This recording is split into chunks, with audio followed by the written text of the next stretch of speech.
Guys, ito pakita ko rin pala to. Cactus Jack na Jordan 6. Ganda ng kulay nito mga amigo. Ganda din ng price nito dito, 36,000 pesos. Ito yung Jordan 6 na Travis Scott Cactus Jack. Ganda ng kulay guys. Ito guys, pakita natin yung Jordan 12 na to. Yan. Ganda ng kulay din ito. Ang price niya ngayon dito is 13,000 pesos. PHP. Naka 30,000 pesos yung price nila dito sa Jordan 12 na ganito. Yung Jordan 5 nila na ganito naman guys, maroon yung kulay niya is nasa 15,000 pesos. Ayan, Raging Ball.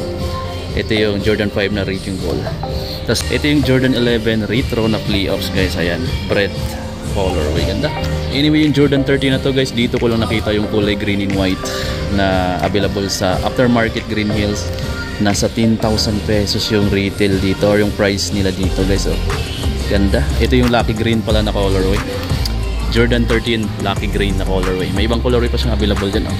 Meron din silang Jordan 11 na ganito. Ang price naman nito, size 12 siya, nasa 15,000 pesos. Low, yellow snake skin. Ayan, Jordan 11 na yellow snake skin. Ganda ng kulay na yan mga amigo. Pero maganda ko to. Ito pa yung ibang mga Jordan 1 na made. Ang ganda nito guys, nasa 72,000 pesos. Ito yung Jordan 1 High na Travis Scott. Jordan Y High na Travis Scott. Mayroon pang isa ditong kulay orange and black. Tapos classic yung kulay ng midsole niya dahil naka yellowish or naka off-white yung colorway niya. Meron pa tayong ganitong Jordan 1. Oh. Yan. Ganda nito mga amigo. So ang price naman niya is nasa 10,000 pesos. Ito yung price dito sa aftermarket. So yan. 10,000 pesos sila dito. Size 8.5 pero marami pa siguro silang may stocks. Meron silang ganitong colorway. Bread naman din to. 32,000 pesos siya dito. Size naka PHP siya ng 32,000 pesos na lang. Size 10.5. Ayan. Ganda. Ang amigo, so yan nakabalot lang siya dyan para protection, hindi maalikabukan. Mayroon pa siyang isa ditong ganito. Anyway, marami pa talaga siya ditong mga naka-display ng mga Jordan shoes pero hindi natin mapakita lahat. Ito nasa 17,000 pesos. Kung may ganyan kakalaking budget or medyo hindi ka naman problemado pagdating sa pera, guys, pwede ka ditong pumunta. Or marami na siyang brands ngayon. Kung taga Cebu ka or taga Mindanao ka, may mga brands na sila dyan. So marami ng branch sila ngayon kumpara dati. Kasi dati napakaliit lang ng store na to pero ngayon sobrang lawak na niya. Oh. Tapos yung tapat niya mayroon pa rin sa kanila pa rin. Ito guys, nasa 12,000 pesos. Ito yung Jordan 1 na High Electro Orange. Ganda guys, no? Ganda dito. Ito guys, oh, yung mga nahawakan ko dito is yung mga hindi ko nakikita usual dun sa mga mismong outlet or sa store ng Nike na nasa mga mall. Pero dito guys, aftermarket available. Naka 25,000 pesos sila dito. Ganda nito mga amigo. Yan, baka gustong gusto mo yan or kung marami ka pang hinahanap na Jordan shoes, so visit na lang kayo dito. Ganun karami yung stocks nila. So kaya mo bang kuhanan lahat yan? Meron din ako nagustuhan ditong low version, no? Yung ganito nila na Jordan 1 low. So ang price niya dito is 12,000 pesos. Cardinal red pala to. Jordan 1 Cardinal red, nasa 12,000 pesos sila dito. Eto mga amigo, ngayon ko lang din nakita yung pair na to ng Jordan 1. Yan, ganda rin ito. Tapos yan yung insole niya, Zion. Tapos ito yung kabilang side na mayroong tahe. So ang price pala nito is 30,000 pesos, size 10. Ayan. Ito yung Jordan 1 na ito yung Jordan 1 Williamson na Bondo. Ganda guys.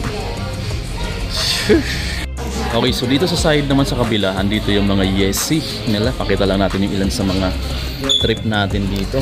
Ito guys. Ayan, 3C 350. So ang price niya is 25,000 pesos, oh. Ganda nito guys, oh. Baka magustuhan mo rin. Pang babaeng size kasi to. Pero marami pa dito. Mayroon din silang ganito guys, oh. Ganda. So ang price naman nito is nasa 22,000 pesos.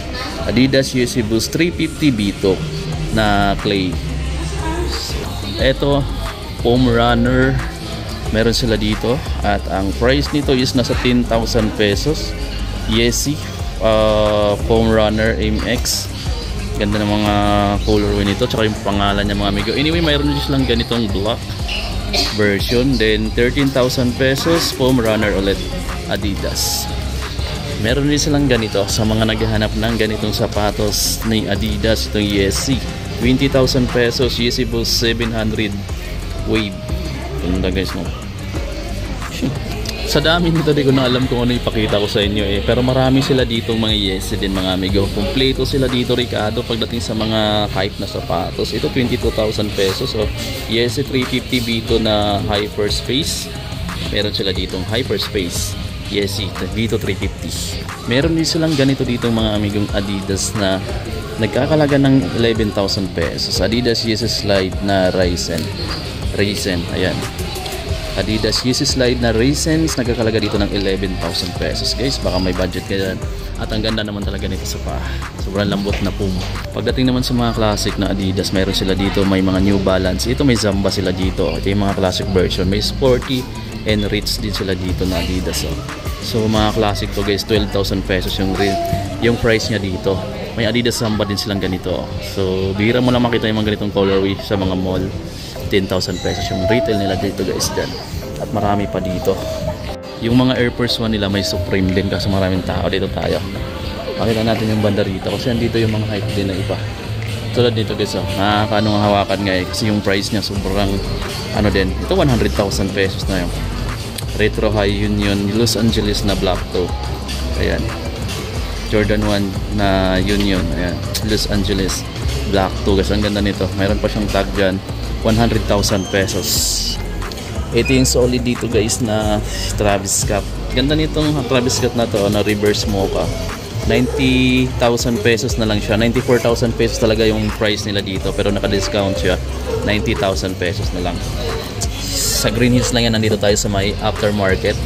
Meron pa tayo ditong isang ganito guys. 100,000 pesos na lang to from 105,000 nasa 100,000 pesos na lang. Ito yung SB Dunk Low na Travis Scott. Ayan guys, ang ganda nito. So, sa may mga budget dyan, pwede nyo puntahan yan dito. Pero kung nasa Visayas kayo, mayroon na silang branch pala sa Cebu. Then kung sa nasa Mindanao kayo, mayroon na silang branch sa Zamboanga City. Meron pang isa dito guys. Ang solid din nito at ang price niya is 120,000 pesos. Travis Scott Retro na OG. Ayan. Ganda ng mga sapatos dito. Andito sa pinaka-center yung mga hype nila. So para agad makita ng mga customer natin na naghanap. Ito mayroon pang signature dito. Mayroon pa siyang signature dito sa may pinaka malapit siya sana sa top line o sack line. Tapos ito off-whites. Nagkakalaga ng 65,000 pesos. Di ko na alam yung pangalan nito kasi ngayon ko lang din nakita yung mga Jordan shoes na yan. Tapos may Gazelle dito na classic. Ayan. Ganda din nito. Tapos ito pa, may Jordan 4 dito guys. Check natin itong Jordan 4 na to. Then, ang price niya is 35,000 pesos. Union Guava na retro. Jordan 4. Union Guava. Okay, so ganun kalaki, kalawak yung shop nila. Then dito, side na to is marami ng customer aftermarket. May drum doon na Supreme. Grabe, mahal ng mga bilihin dito mga amigo, pero talagang namang solid kung may pera ka at gusto mo talaga yung isang bagay na yon, pwede mong pag-ipunan mga amigo, or kung wala ka naman talagang problema pagdating sa pera is kaligayahan naman natin talagang makuha kung ano yung gusto natin. So ayan mga amigo, nasa sa inyo na yon, sa mga may budget dyan, sa mga afford lang bumili mga amigo, talagang solid talaga to. Dato original yung mga kita mo dito. So 110,000 pesos naman sila dito sa Jordan 1 Retro na high, not for sale. Itong Varsity Mesh, not for sale. Ganda. So dito sa nakakalula yung mga price ng mga sapatos dito. Saka dito ko lang din nakita yung mga colorway. Ang dami yung mga Jordan 1 sa tapat natin. Tapos andito naman yung mga Adidas cases, saka yung mga classic ng mga Adidas nandyan. Saka yung runner meron. Andito naman din yung mga Jordan 5. Marami pa dito. Dito naman yung mga hype nila sa pinaka-center. Ito ng karami. So dito na lang guys, puntahan na lang sila dito sa may Green Hills Mall kapag gusto mong bumili, or sa BGC, sa Makati, sa may Juan Ayala, meron na rin sila. Meron na rin sila sa Cebu, meron na rin sila sa Zamboanga City guys. So yan, dito na lang din. See you on my next one.